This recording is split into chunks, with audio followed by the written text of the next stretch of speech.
தொழில்நுட்பவாதியா, அறிவியல்வாதியா, இலக்கியவாதியா என்று வரைமுறை செய்ய முடியாத அளவிற்கு தமிழ் இலக்கியங்களில் படைப்புகளை படைத்தளைத்த ஒரு படைப்பாளி இவர். அணு ஆராய்ச்சி பற்றியும் எழுதுவார், ஆழ்வாரை பற்றியும் எழுதுவார், கும்பகோண கோயில்களை பற்றியும் எழுதுவார், குவாண்டம் தியரியை பற்றியும் எழுதுவார்.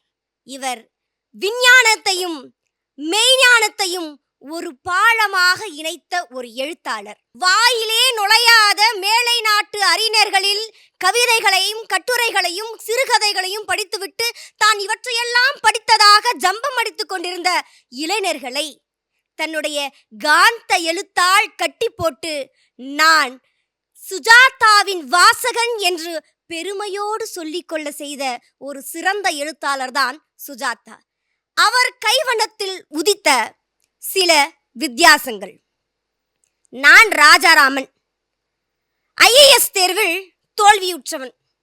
நேபாளத்தின் தலைநகர் என்ன என்று தெரியவில்லை, ஆஸ்திரேலியாவின் ஜனத்தொகை என்னவென்று தெரியவில்லை. அதனால் தேர்விலே தோல்வி அடைந்து மத்திய சர்க்கார் செக்ரட்டரியில் சாதாரணமான பணியில் சாதாரண சம்பளத்திற்கு வேலை செய்யக்கூடிய ஒரு வேலையாள் தான் நான்.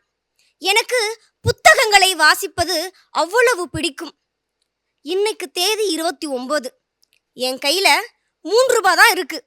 ஆனால் எனக்கு 325 ரூபாய் தேவை. எதுக்கு? என் அம்மாவுக்கு உடம்பு சரியில்லை, அவளை பார்க்க போகணும். சென்னைக்கு விமான டிக்கெட் எடுக்கணும். அதுக்கு தான் இந்த 365 ரூபாய். யார் கொடுப்பா? நண்பர்களிடத்துல கேட்கலாமா? சிரிச்சே தள்ளுவாங்க. மனைவி இடத்துல நகை கூட இல்லை அடமானம் வைக்கிறதுக்கு. சரி, யார் தான் எனக்கு பணம் கொடுப்பா? எனக்கு ரொம்ப அவசரமாக 325 ரூபாய் தேவை. நிச்சயமா அவர் தருவார். யார் அவர்? எனக்கு கிட்டத்து சொந்தமும் இல்லை, தூரத்து சொந்தமும் இல்லை, ஆனால் உறவினர். நிச்சயமா அவர் தருவார். அவர்கிட்ட போகலாம். சார், நான் ராஜாராமன். வாப்பா வாப்பா ராமச்சந்திரன், நல்லா இருக்கியா? சௌக்கியமா? வீட்டில் எல்லாரும் நல்லா இருக்காங்களா? சார், நான் ராஜாராமன். சொல்லுப்பா. சார், எனக்கு ரொம்ப தேவையாக இருக்குது. ஒரு 350 ரூபாய் தரீங்களா? நிச்சயமாக தரேன். பர்ஸை பார்க்குறேன். பர்ஸை திறந்து பார்க்குறாரு. பர்ஸில் காசு இல்லை. நான் செக்கில் எழுதி தரேன், மாற்றிப்பியா பேங்க்கில்? கண்டிப்பாக சார். செக்கில் எழுதுறாரு. உன் பேரை சொல்ல. நான் ஒவ்வொரு எழுத்தாக என்னுடைய பேரையெல்லாம் நான் சொல்லிட்டு வரேன். அப்போ சொல்கிறேன், என் அம்மாவுக்கு உடம்பு சரியில்லை, இருப்பா ஒரு 5 நிமிஷம் வந்துடுறேன்னு சொல்கிறார். என் மனசில் ஒரு எண்ண ஓட்டம். என் அம்மாவுக்கு 58 வயசாகுது. 58 வருஷமாக அடித்து அடித்து அழுத்து போன இதயம் திடீர்னு நின்று விடலாமா என்று யோசித்து கொண்டிருக்கிறது. அவளை நான் ரொம்ப நேசிக்கிறேன். எச்சன் போல பறந்து போய் அவளை பார்க்கணும்னு நினைக்கிறேன். காரணம், என் அம்மாவுக்கு உடம்பு சரியில்லை. நிச்சயமா அவளுக்கு இந்த தடவை ரொம்ப தீவிரமாக இருந்திருக்கணும் இருதய கோளாறு. ஏன்னா என் தம்பி அனுப்பின தந்தியினுடைய வார்த்தைகளில் தெரியுது. அம்மா கவலைக்கிடம், உடனே வா. இந்தாப்பா செக்கு, இந்தா. நான் செக்கு வாங்க போகும்போது அவர் சொல்கிறாரு, இப்படி தான் 4-5 பேர் அப்பப்போ வீட்டுக்கு வராங்க. சொந்தக்காரன்னு சொல்கிறாங்க, பணத்தேவைன்னு சொல்கிறாங்க. நானும் பணம் எழுதி கொடுக்குறேன். பாரேன், நீ கூட டெல்லியில் தான் இருந்திருக்கிற. எத்தனை டைம் என் வீட்டுக்கு வந்திருக்க?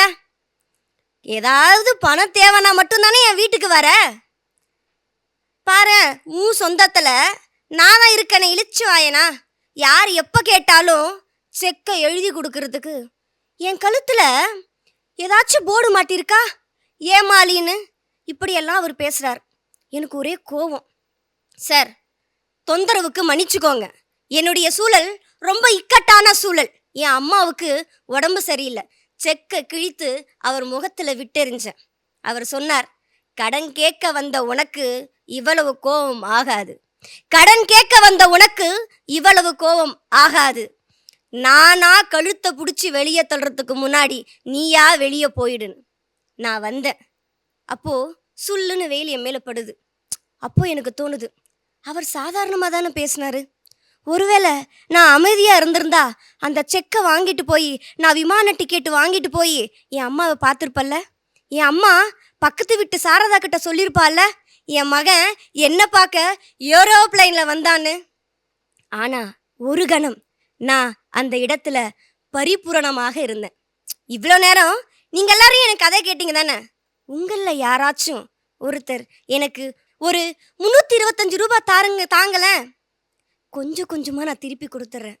என் அம்மாக்கு உடம்பு சரியில்லை, நிச்சயமா அவளை பார்க்க நான் போகணும், சென்னைக்கு விமானத்துக்கு டிக்கெட் எடுக்கணும், ஒரு 325 ரூபாய் தாங்கன்னு சொல்லி இப்படி எதிர்பார்ப்புகளும் ஏமாற்றங்களும் நிறைந்த எதிர்பார்ப்போடு இந்த கதையை முடிக்கிறார் சுஜாதா. நிச்சயமாக இந்த கதை இந்த சமூகத்திற்கு உணர்த்திய உண்மை என்ன தெரியுமா? பணம் இருந்தால் வழிப்போக்கன் கூட சொந்தக்காரன் தான். பணம் இல்லை என்றால் சொந்தக்காரன் கூட வழிப்போக்கன் என்ற நிலைமைக்கு தானே ஆளாகியிருக்கும்.